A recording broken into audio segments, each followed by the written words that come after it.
কারো মৃত্যুতে আমাদের এক নাম্বার করণীয় করেন ইন্না লিল্লাহি ওয়া ইন্না ইলাইহি রাজিউন, এটা পড়া। দুই নাম্বার করণীয় বুখারী শরীফের 1284 নাম্বার হাদিস থেকে একটা দোয়া শিখাবো, আজকে থেকে এটা পড়বেন।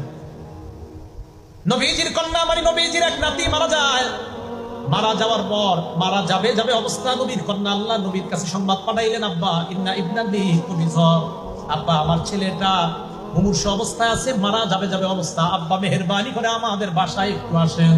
বুখারী বর্ণনা।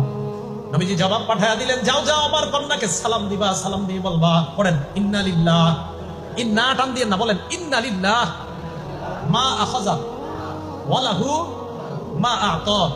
আবার ইন্না লিল্লাহ মা আখাযা, যেটা নিয়ে যায় এটাও আল্লাহর, বলেন যেটা রেখে দেয় এটাও আল্লাহর। নবীজি শিখিয়ে দিলেন ইন্না লিল্লাহি মা আখাযা, যেটা নিয়ে গেছে আল্লাহ এটাও আল্লাহ, ওয়া লাহু মা আ'তা, যেটা